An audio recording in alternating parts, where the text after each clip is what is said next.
You are now listening to Live from the Soul podcast with spiritual founder and director of Soul Center, Master Omaka Zhen. Thank you for tuning in. Thank you for joining. And thank you for subscribing. Every Monday, we will be releasing brand new podcast episodes teaching you meditation mastery, how to live in meditation, how to walk in meditation, and how to keep a lifestyle where you're always in meditation. We will also be releasing over at soulcenter.com brand new meditation master workshops, meditation classes, and also meditation spiritual retreats.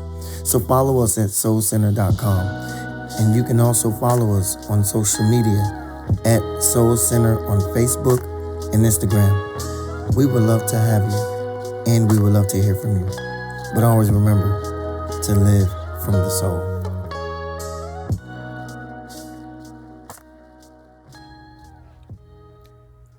Welcome back. It is I, your newly found host of Live from the Soul podcast, Master Omaka Zhen, and I am here to talk to you today about why we should have a discussion around a specific topic. And I think some of us know the topic a little bit too well, and we've all been somewhat involved in partnership or union or relationship with someone.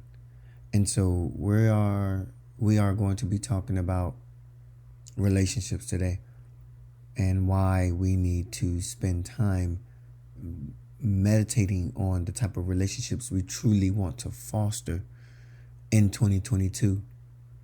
Just to give you a little bit of an update on everything going on with soul in the future, right here, right now. As the leader and founder and father of Zen Meditations, I am going through a transitional phase in awareness and in consciousness, and part of that transitional phase is another level up to what I have been called up to be, which is a master teacher of what I teach. And part of Soul Center is that we seek to constantly evolve and grow in our mission and our purpose. And so one of the evolution steps that I take quite often and do is a change in consciousness. And I know people say, they like to think of these things as titles or names, but it's really just a change in consciousness. And when you are evolved and have changed your consciousness, then there must be a change that comes with it. And so as I have changed, I have become a master teacher of my craft, and I am now Omaka Zhen G. So most people may say, well, where did Zen and Zen G even come from? So I'll give you some background on that. Zen is a name that came from the study that I've undertook for the last 5 years of meditating. Zen is a practice that I've learned and I've cultivated and created.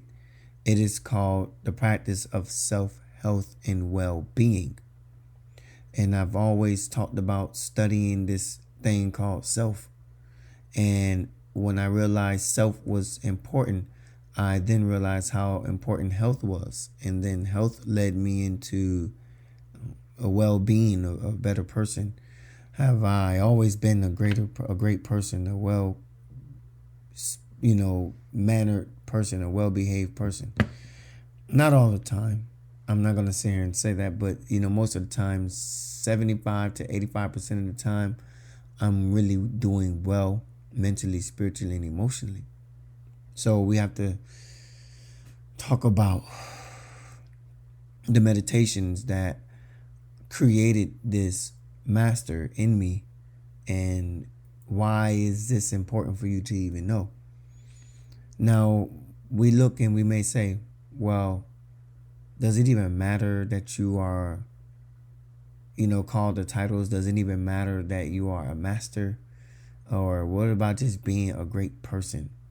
People love to think like this, and that's why I'm here, to not allow you to think like this. So we'll talk about that part deeper in the conversation tonight. But we must think of ourselves as masters if we are good at what we do. And I studied self-health and well-being as a practice, and it became a holistic practice, which then also became a spiritual practice, a lifestyle, a company, a business. And so this practice, self-health and well-being, putting myself first, loving me, made me healthier and made me well.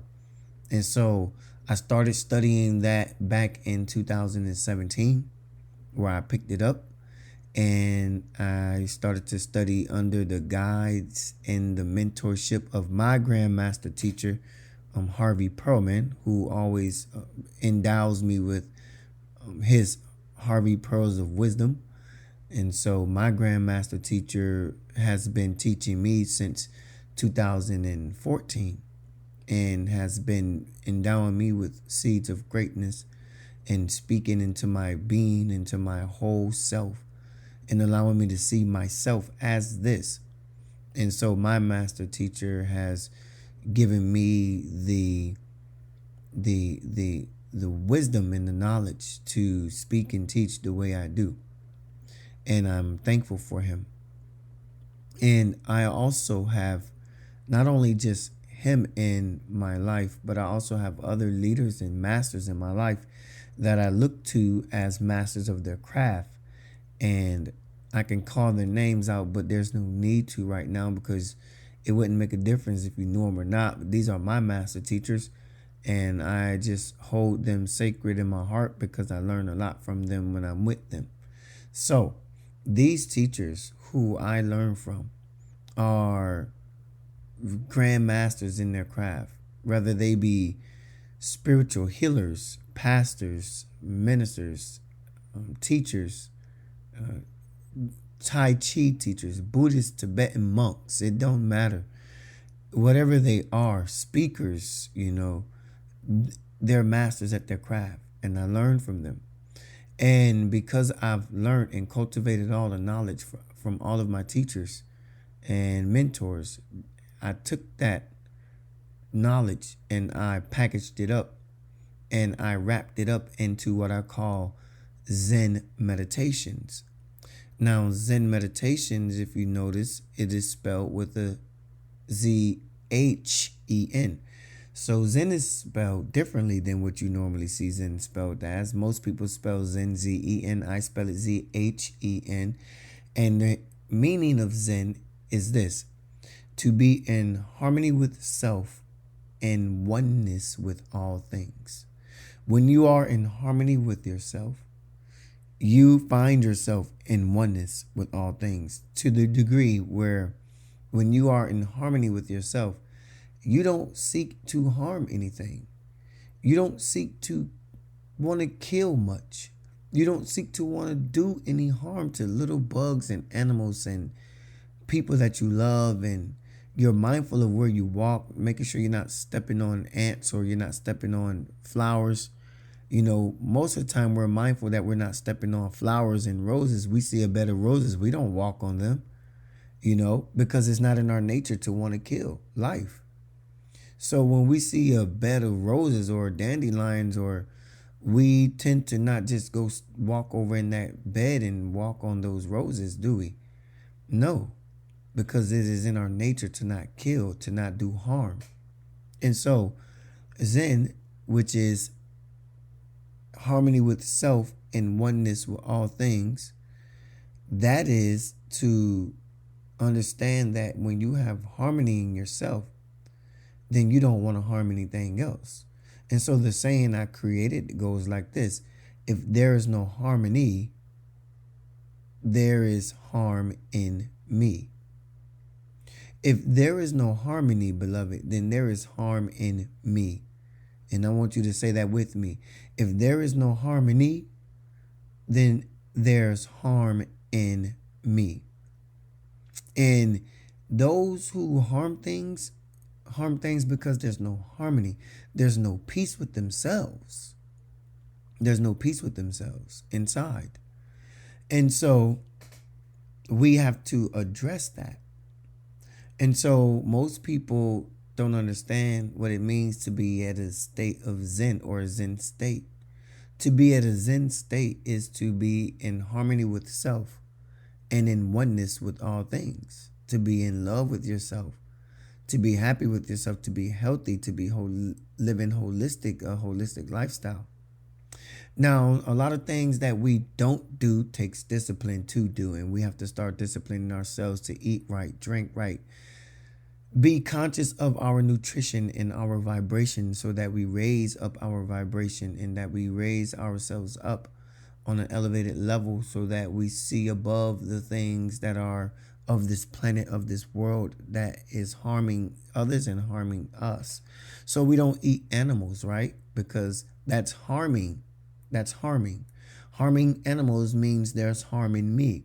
So if I eat animals, I am harming myself. And so we have to be mindful of what we eat. And I want to make sure that we understand what it means to live a holistic lifestyle. Okay? And to be Zen. Because to be Zen is to live holistically. I'm going to say it again. To be Zen is to live holistically. When you are Zen and you practice the Zen way or the Zen lifestyle or the Zen life that I am fostering and manifesting, when you practice a Zen life, and this is what I've been practicing for the last 5 years. So I've been practicing for over 30,000 hours the meditation on Zen, studying Taoist masters, Buddhist masters, Muslim brothers and sisters, Christianity, studying all of the philosophies and the spiritualities that come with it, right? But realizing that none of it cultivates who I am. None of it means anything, right? Unless I am being who I am. And that is whatever it is I am. And so I have to be all of that. So let's make something known right here, right now, today. That as a spiritualist, someone who practices the work of spirit, I am a master of the craft that I teach. So that would make me a Zen master, right? So with the new consciousness that I've taken on, Omaka Zhen G. G is just a common word that is found in the Indian or the Hindu Sanskrit that also means teacher. So when someone puts a G, J-I-G, on the end of the name of a teacher, they're just recognizing the teacher and that speaker or that messenger. So Zen G is basically the recognition of the teacher and of the study of that teacher. So you would say Master Omaka Zenji or Master Zenji, or you can call me Zenji. It doesn't matter. To call me Zenji is to call me my teaching and call me a teacher of my teaching. So if you would say Zenji, you would be saying, oh, teacher of this teaching is how it would be sounding, right? Oh, teacher of this teaching, Zenji. And you would also be addressing Omaka. You'd be addressing the spiritual messenger, the luminary, right? So we are masters of our craft, and I'm a master of my craft, and the spiritual work that I do, which is called what? Zen meditation. And I put together some laws to go with that. And the laws are the laws of holistics. Remember what I said, to live Zen is to live in harmony, and to live in harmony is to live a holistic lifestyle. When you are living in harmony, you are living holistic. You are living to the degree where you don't want to hurt or harm or do anything wrong to anyone. You don't seek to do harm, or you don't seek to hurt anyone. You don't seek to do things that bother anyone. So when you are living in harmony, you are living holistically. You are living one with yourself and with all things. You are living at peace with yourself and in oneness with all things. So that's what it means to live in harmony, right? That's what it means to live in harmony. And so we have to get that part correct, right? We have to get that part right. The part of us being great beings, us being loving beings, us being servant beings to the planet. Okay? So here we are, Master Omaka Zhen G. And that is the new consciousness.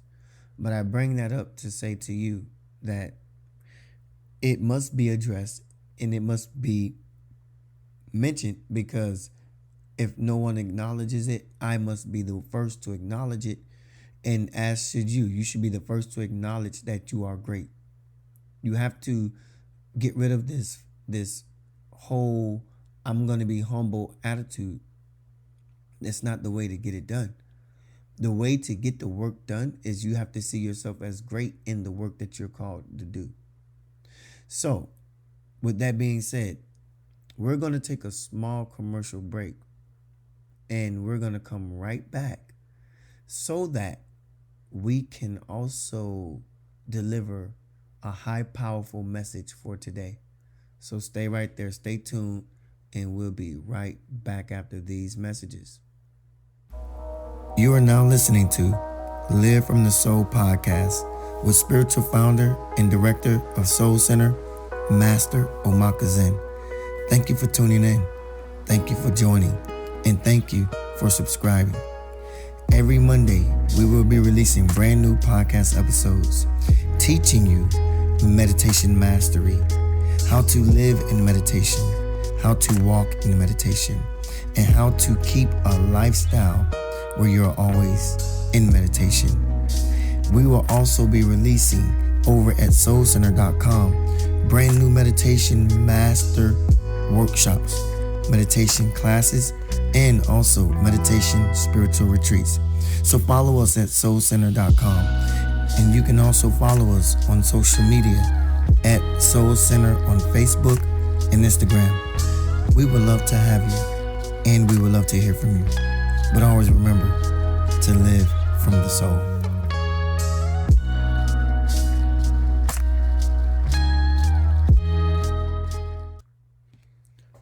Alrighty, welcome back to Live from the Soul podcast, and I want to now transition into our topic of today. And our topic is a great topic. It is a topic about relationships. But I think today we must do one thing before we go any further.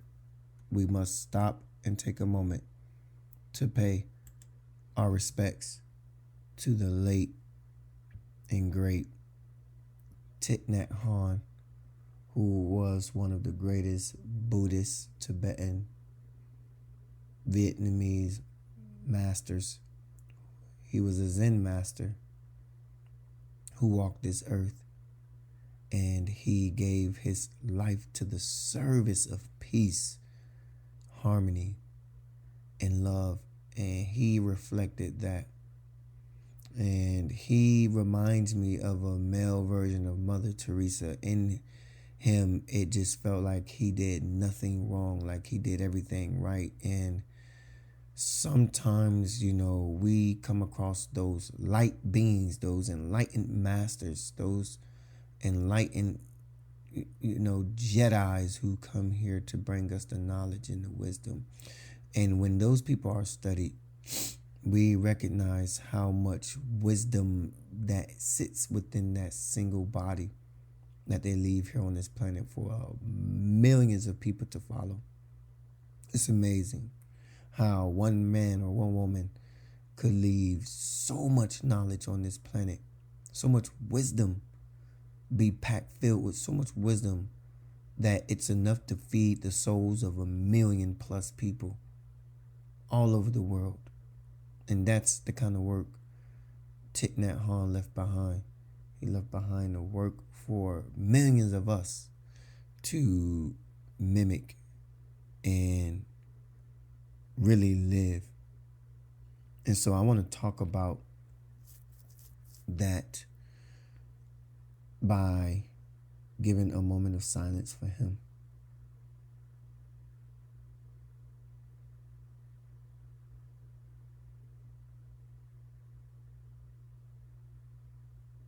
Thank you.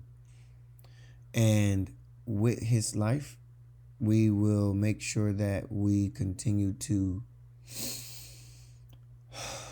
be the best representations of peace and harmony and love that we can. He was a vegan, and he believed in not harming anything, and he believed in not giving himself over to the things of this world, and he just lived his life. So the reason why I want to talk about this subject today, called Good is Greater Than Love. This is the topic for today. Good is greater than love. And we're going to spend about 30 minutes in this space. And so just sit tight and allow for the knowledge to hit you where it needs to hit you. So good is greater than love is our meditation for today. And something I want you to meditate on. I want you to meditate on this topic, this study. And I subtitled it, The Purpose of Relationships. So good is greater than love. The purpose of relationships. Why do I feel this is something that needs to be talked about? Because I need you to understand that there are two types of relationships. There are two types of bondages, unions. We know of the one bond that we call marriage. And that is a bond that is binding you by paper. That is a paper bond. That is a bond that connects you legally through a court that has the rights to tell you and your significant other how you're supposed to love each other. And they give you these rules you play with, and they tell you, here's the rules you cannot break, and here's the rules you can play with. Now imagine finding your soulmate, the love of your life, the woman you would go to the end of the earth for, the man you would give up your life for. Imagine finding that person. And all of a sudden, you got rules that you must play along with in order to stay loving this person. There's rules to love. And so this is why I say good is greater than love. Because there's rules to love. And most people who love are playing by a certain set of rules. And so in relationships, most people are playing by these rules. Don't break my heart, I won't break your heart. Don't cheat on me, I won't cheat on you. Don't go out and do what your heart is calling you to do and love on someone else, and I won't do the same. And so that notion is to restrict you, confine you, and put you in a box. It is to make you see what you cannot do, as you are bonded by legal definition to not do. Well, it is not that you're legally bonded to not cheat on your wife or husband. It's just when you are legally bonded, it's morally wrong to not cheat on your wife or husband. But this is the thing. There is something that is greater than relationships. There's something that is greater than relationships, beloved. And it is called purposeship. Purposeship is greater than relationships. Because here's why. Purpose ties you two together through something in spirit. Unlike a relationship ties you two together in something called love. And so love is tied to the heart, Purpose is tied to the spirit. Love is tied to the heart. Purpose is tied to the spirit.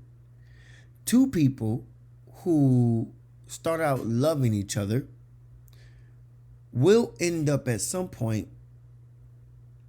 finding each other in the space of wanting to separate, or on the verge of it, or having such a fight to the degree where they have to be away from each other for a while. This is what most couples go through. And the reason why most couples go through this is because they're not in a union called purposeship. They're in a bondage called relationship. You see the difference? In a relationship, you are bonded. In a purposeship, you are union. You are unioned. You're one. When you're in a purposeship, you are one. You walk as one, think as one, talk as one, go as one, move as one, act as one. When you're in a purposeship. When you're in a relationship, you got to play by some rules. There's some things you cannot do. There's some things you can do. There's some boundaries you can and cannot cross. And there is some emotions that get tied up in that. And because these emotions allow you to play around in them, what happens when the woman becomes jealous because she's afraid her man may be out cheating on her? When the woman is jealous, the man could be a faithful man. The man could be a loving man. The man could be a highly respectable man. But because cheating exists, the opportunity is there. And the woman is always skeptical. No matter the woman, I don't care, every woman. And I mean every woman. I say this without a stuttering or stammer in my tongue. If you are engaged in a relationship, every single woman has in the back of her mind the idea that you, as a man, could be stepping out on her, cheating on her, being with another woman. The idea will cross her mind. And jealousy creeps in. And if the man is a good man, then what ends up happening is, beloved, is that man has to continuously clog and clutter his mind with thinking about what you're worried about. If you're always worried he's cheating on you, you're robbing that man of his soul. Because now that man has to do, if he's a working man, he has to go to work and do his job. And make sure that he has to also think about making sure he's not doing something that would cross the line or break the rules or cross any boundaries to disrespect you. Because you're thinking he's out there cheating. Your jealousy robs that man of his soul. Because now that man has to stay conscious of making sure he's keeping you stable-minded to believe he's not out there doing anything. And so phone calls have to be the biggest factor, communication, right? Phone calls, you worry when he doesn't pick up the phone. You stress when he doesn't answer your message or your text back. And this is what happens to most women who are jealous of their man. They begin to think that the man is doing something he has no business doing, right? And this is what happens on a relationship level. And this is why I say purposeship is greater than a relationship. Good is greater than love. Why is that? Because in a relationship, you love each other. It's linear. It's horizontal. It's a horizontal love. In a relationship, that's a horizontal love. It's a heart to heart. And because love exists, guess what else exists? Pain. breakup, heartbreak. Pain exists because love exists. Because love exists, pain exists now. Because love exists, hurt exists now. And so on a linear level of relationship and love, pain is always going to play a factor in all relationships. It's going to play a factor in all relationships because the two people love each other on a linear level and they're not walking in their greatness together as a union versus walking in the relationship together as a couple. They're walking in their greatness. They're walking in lock in step with each other as a couple, but not in greatness as a union. And so when two people come together to love each other, what happens is pain comes involved with that, gets involved. Because pain exists because love exists. And so when two people love each other, pain is going to find its way in the relationship. It's inevitable. Jealousy, anger. And the man could be a good man, but the woman may be a jealous woman. And because she's a jealous woman, the man being a good man, he can't go to work for 8 hours of the day without having to think about making sure his wife is safe and secure and stable-minded with knowing where he's at. So he cannot focus on his job because he has to focus on making sure you're okay. I remember I had a cousin whose girlfriend was like this. I have a cousin whose girlfriend was exactly like this. I mean, she was exactly like this. And she would show up to the job. We used to work together, me and my cousin. And this girl would show up to our job, his job, every single day. And it made it seem like she was asking for something, but the truth of the matter was she was really checking to make sure he was at the job. And it was one of those things where jealousy robbed her of her soul. Jealousy and insecurity robbed her of her peace. If there is no harmony, there is harm in me. She had so much harm in her. She was doing more harm to herself, thinking that my cousin wasn't at the job where he was supposed to be for 8 or 9 hours of that day. So she had to make sure she showed up to his job every single day to ask for the keys to this or lunch money for that, or where is this person's item at, or something like that. So she was always showing up to the job. And it was normalized for him, for her to do that. And if she didn't do it, he would start to begin to question where you was at today. And it's like, come on, man, you're at your job and you should be able to do your job without being bothered.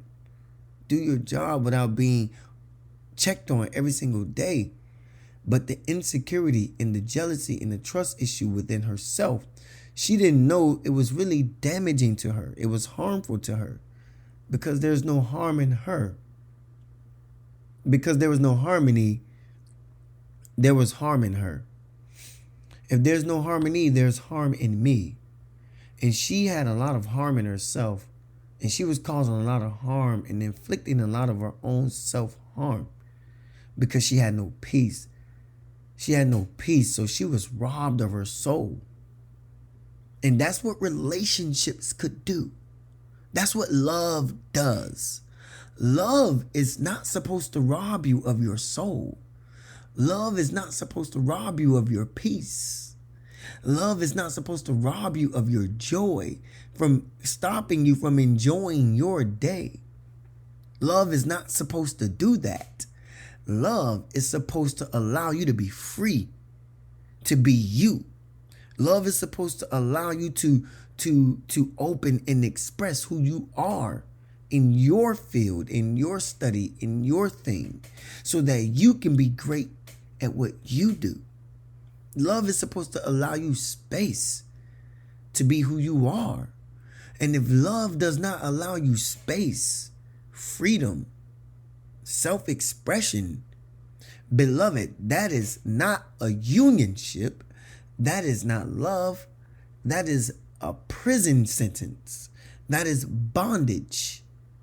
That is bondage. And you, my friend, are in bondage if your love relationship consists of a jealous man or a jealous woman, insecure man or insecure woman. Your relationship, beloved, is not a relationship of love.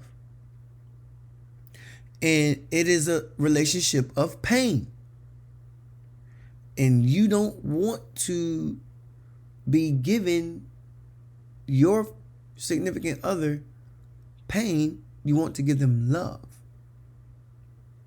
And so what happens is you and your significant other will experience pain because you are in a relationship with that person, and because love is for the heart, purpose is for the spirit, the soul. So when two people find each other in purpose, they find each other in a higher vibration or a higher space or a higher appreciation. So love is for the heart, purpose is for the spirit. And so when two people become in the union, they have agreed to have a purposeship. And so in the purposeship, let me tell you what a purposeship looks like. A purposeship looks like two people who know what they came to this planet to do. And their missions both align. They're not separate, and they don't take them on separate paths. But it is when you align, when you and your significant other mission both aligns within each other.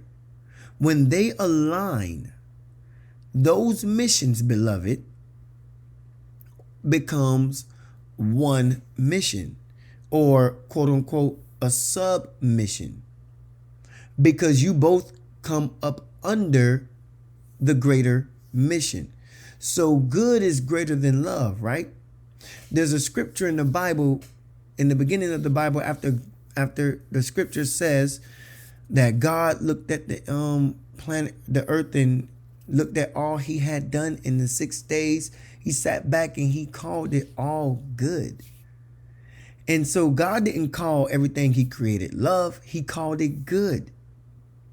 And so when you look at the two partners coming together to do something great, then, or to be in a union with each other, that's a purposeship.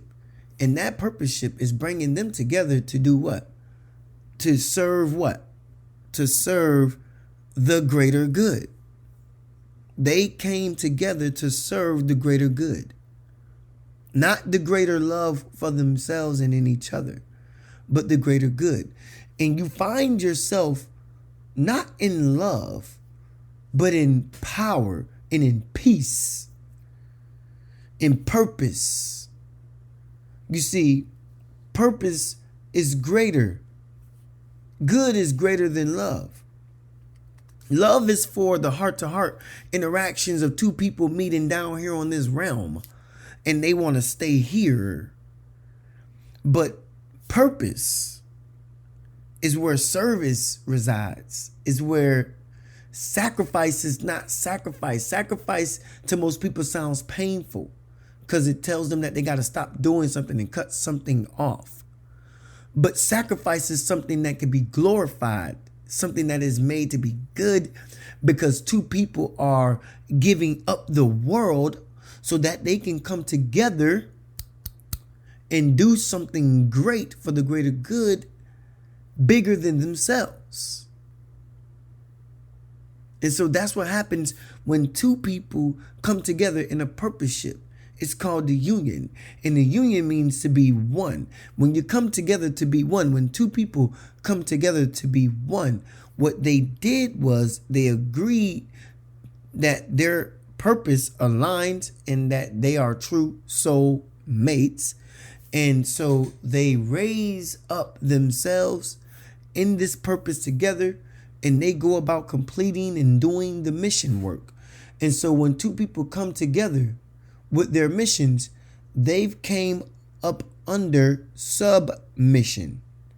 They come up under submission to the one way or the one mission. They come together to submit their will to the bigger mission, the bigger cause, the greater good. They submitted their will. They say, I sacrifice and submit my will to this cause in life. And the other one says the same thing. And so now both people, both parties have brought their missions together to submit to the greater good. They've committed themselves to the greater good and submitted their will to the greater good. So a purposeship is greater than a relationship, and good is greater than love. Because when the two people are in a purposeship, they don't reside here on the earthly realm. They actually reside in what we may call the heavenly realms. They're not in the microcosm of life. They're in the macrocosm of life. And because they reside in the macrocosm of life, the two people start to and begin to experience life and love together in this union with each other. They start to experience life and love in this union with each other without having to make it feel or seem like a bondage. So I allow you to be fully expressed in who you are, and you allow me to be fully expressed in who I am. Yet these two expressions of each other do not take us on separate paths and separate journeys. Yet they actually come together to compound and make it even more glorified effect of what we are. An illuminating light of the one light that we are individually. And it makes this illuminating light. All it does is compound more of who we are. It expresses more of what we are together. It expands more of what we are together. So when two come together, there's an expansion. When we come together on the purpose level, not on the love and the heartship level, but on the purpose and spiritual level. Purpose is tied to spirit. Love is tied to the heart. And because you love from your heart and not from your soul, because you love from your heart, you've allowed yourself to be open and available to heartbreak. Because you love from your heart, you've allowed yourself to be open and available to pain. Because you love from the heart, you've allowed yourself to be open and available to heartache and suffering and suffocating, suffrage. You've allowed yourself to be open and available to this type of pain, to this type of hurt. You've allowed yourself to suffer and suffocate because you love from the heart. You love your significant other on a horizontal, linear level. You love them on a linear level. You don't love them on the reason and how you could help them be great at serving the greater good. You don't look at it like that. So you should be looking at it like, I love him or I love her and how I could help them serve the greater good. That's what I love about them. That's why I love them. I love them because I can help them serve the greater good. I love to help them serve the greater good because he allows me to serve the greater good of who I am and those that watch and follow and listen to me, those up under me. He allowed me to serve my greater good by helping him serve his greater good. And the two goods come together to expand and become greatness. The two goods come together to expand and become greatness. And that's when you two become God. GHAD, the great harmonious alignment of the divine. Now it's all starting to make sense to you, right? Now you become God. Why? Because two goods came together to be great, and you are in harmony with each other, with yourself. Because you are in harmony with yourself, you are in harmony with yourself and oneness with all things, and you are in alignment with who you are with this person in your purpose. Then, beloved, you are in your divine self. You are in your divinity. You are working your divinity. You are in your greatest power. You are living the great harmonious alignment of the divine. That is the true definition of God. When two goods come together to be great harmoniously, they align and they are now living in their divinity because they harmoniously are aligned. And when two people come together, let them come together for a purpose and not for love. Because when two people come together for love, beloved, you've made yourself available and open to pain, suffocation, hurt. You've made yourself open and available for that. Why? Because love on a linear level equals pain, equals hurt. Meaning, love begot hurt. Love begot pain. Purpose begot good. Good begot greatness. You see, when you're serving your purpose, you're serving the greater good. When you're serving the greater good, you're allowing yourself to fully be great because you are serving your purpose. You're becoming a master, or you are a master at what you do. You're great at what you do. And you do it with great passion, with great awareness, with great love and affection toward it. And so you are becoming great. You are the greater good of yourself. You are great. So there is nothing absolutely wrong with finding someone who aligns with you in your purpose. And don't give up until you do, until that person understands the greater good. Don't give up until that person understands the greater good. That you are here to serve the greater good and not them. I'm not here to serve your emotions. I'm not here to serve your ego. I'm not here to serve your securities and insecurities. I'm not here to make sure you're doing okay in your insecurities. I'm not here to check up on you. I'm not here to make sure that you are not worried if I'm doing something wrong or not. Or because that's love, and love comes with a bondage, and bondage says that I have to do things the moral way. No, beloved, I'm not going to do things the moral way. I do things the spiritual way. So there is not going to be for me a immorality of anything that I do. There's not going to be a conscience of immorality.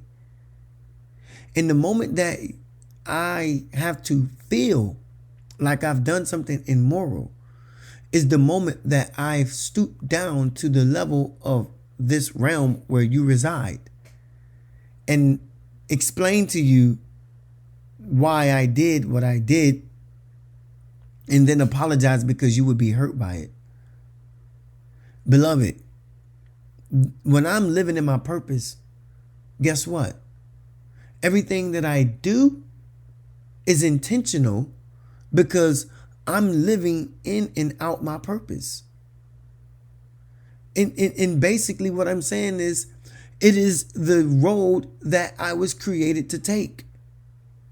It is the road that whatever road I'm on, that is already predestined, it's already pre-written. It's already pre-written for me.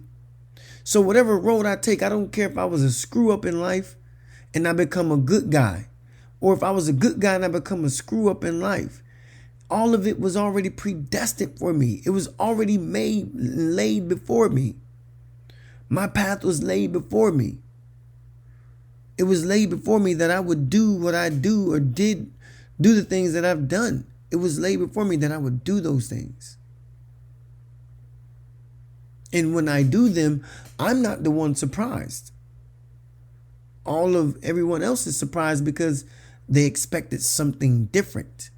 They expected a man in the flesh. They expected someone that they love. And because love exists, pain exists. And if you love me, you're going to experience a lot of hurt with me. But if you are in purpose with me, you can experience hurt. Why? Because everything we do is in good. Everything we do is good. You can experience hurt with me because everything we do is for the greater good. And whatever it is that I'm doing, even if I mess up and I screw up and I've done something you might deem is wrong, it was still for the greater good of me. It was still for my greater good. It was all for my greater good. So no matter what challenges come my way, it's all for my greater good. No matter what I've done, no matter who I slept with or cheated on or who I crossed or who I cursed or who I did some things with that are scammed or fraud, even though I did none of those things. I'm just using these as examples. Even if I did those things, beloved, I'm not immorally wrong because I'm living out the destiny and the path that was laid before me. I'm living it out. You understand? No matter how many times we think that we can alter our reality, we truly cannot alter our ultimate reality and outcome. We can't alter that. It's already been pre-written and predestined. So I'm not here to alter anything. I'm here to live fully out my divinity and live my purpose.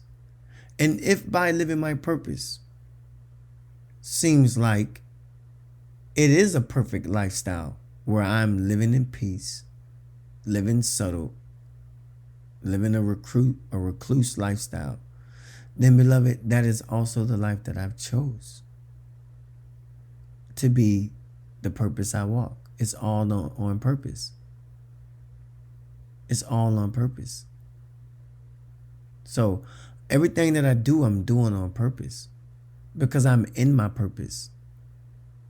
And therefore, everything that I do is good because I'm in my purpose, and everything in my purpose is for the greater good because no separation resides in the heavenly realms where purpose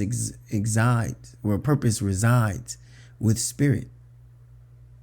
None of that exists in the heavenly realms. Separation, pain, heartbreak, heartache, suffering, suffocating. None of that exists in the heavenly realms, beloved.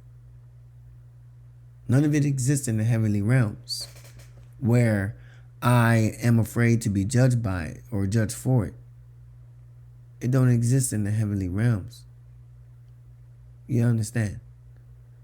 And so once you get this, you will awaken to the truth that purposeships are greater than relationships and unions are greater than love. And when you have your union, when you get you a union, beloved, you are getting yourself a purpose partner. Walk in purpose with your partner. Walk in purpose with them. Walk in purpose with them so that you two can awaken to the truth that purpose is greater than love. Good is greater than love. Good is greater than love. So find your purpose partner or allow that purpose partner to come to you. Manifest them. But your purpose partner is not going to be jealous, overthinking, overreacting, angry, bitter. Your purpose partner is not going to be distraught or discombobulated by you out there living your purpose, because that partner is also in alignment with the very same thing, the same mission. The idea is to come together with both missions under the submission of the one true mission, serving the greater good. So two people will come together under one mission. And that allows, when you have a purposeship, that allows you two to be able to move together, where you don't have to show up to his job and check up on him and make sure he's there. When you're in purposeship with your significant other, you're always there. It's always you. You're always showing up. You're always on the scene. There is no missing in action, MIA. There's only you on the scene with your purpose partner. And you two are living your greatest life. So remind yourself of that. Be aware. Okay? That's what love truly is. It's a purposeship, not a relationship. It's a union, not some boyfriend-girlfriend stuff. It's a union.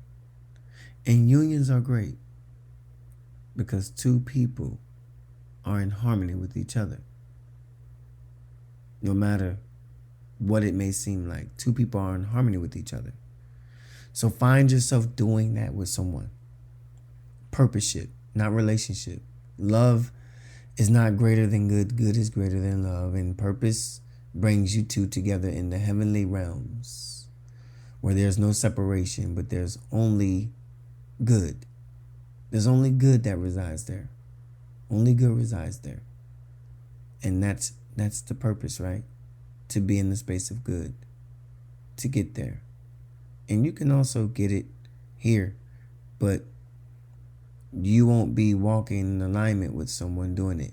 When you walk in alignment with someone doing what you love, you're walking in purposeship with each other. Because it cannot be you being an oil man, she is a nurse, and you two like being around each other, but there's no purpose for being around each other truthfully, besides going out separate way in the morning and coming back home for a few hours, spending the last little bit of time that y'all have together without being tired, and call that a marriage or a relationship. Sorry, that's not going to cut it.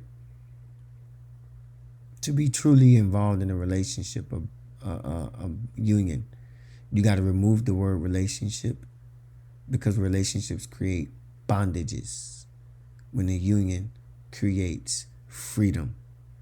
That's what a purposeship does.